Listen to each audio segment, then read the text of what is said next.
Hello and welcome to Queering Desi, a Brown Girl magazine podcast. I'm your host, Priya. As a South Asian, queer, cisgendered woman, I have learned a lot on my journey of self-acceptance and building community. So each week, I will bring you a slice of South Asian LGBTQ life with a guest who exemplifies what it means to be who you are and to live your truth. Queering Desi came about, I want to say at least a year and a half ago, at least as a brainchild and brain thought. It just came together as, why don't I start a podcast and give literal voice to some of the people that I've met along my journey that have made it so much easier for me. Growing up in California was not always easy for Priya Arora.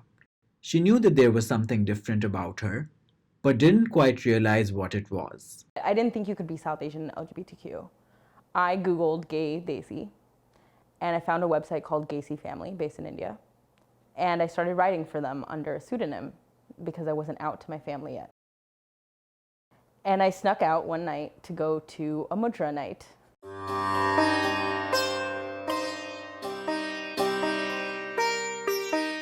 And there were these people in drag. The community in that house that night moved me to realize that you could be brown and queer and all these things and have a life.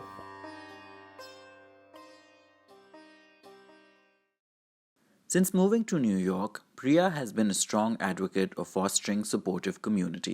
She ran an identity team dealing with gender and sexuality at Browngirl magazine and is now a front-page editor at Huffington Post. Oh my God, I can't. A big part of Priya's support system is her fiancé Rima Tarani. Front. Like this? Yeah. No? No? It's always like that, on the side. Do you change your head like that? Sometimes when I want to show off. Yeah, me too.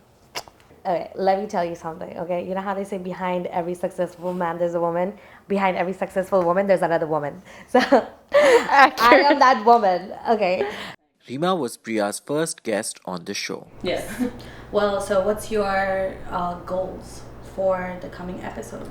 The coming episodes, I mean, my goal so far, and I think they've done so well thus far, is trying to be really eclectic in my mix of identities, right? So having you, my partner, talk about bisexuality or your faith or all those things, having a parent on, having an Indo-Caribbean gay man on. There is a little burden of how do I make sure everyone's voices are heard? And obviously that's impossible, right? Everyone's voices can't be heard, but sometimes I think it's enough for the people who can't even express or can't come out of the shadows and express their solidarity with this podcast to be able to know that that attempt is being made or that their stories matter. And so on Twitter and on Facebook, I've often kind of posted for the people that aren't reaching out, for the people that feel invisible and feel unheard, this is for them. Priya wants queer Desis to feel less alone. A recent episode of her podcast featured Aruna Rao, mother to a queer daughter and founder of Desi Rainbow Parents and Allies.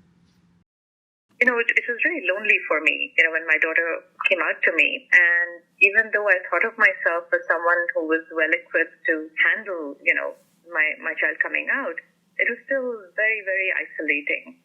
And so when I started looking around for support and I realized all the support that was available was really not for people of my ethnicity or race or, frankly, there was almost nothing for brown people.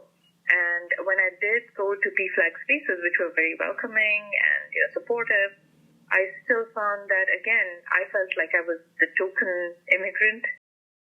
Priya believes that there is much to discuss about the queer South Asian identity and plans to bring her podcast back for another season in the fall.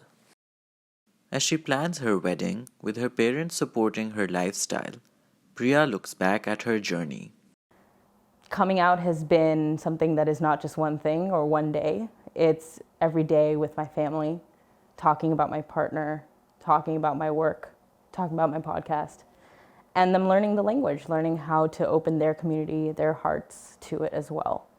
How do I navigate the world as a queer woman of color, dressing masculine of center? I get misgendered sometimes. I get looked at a lot of times.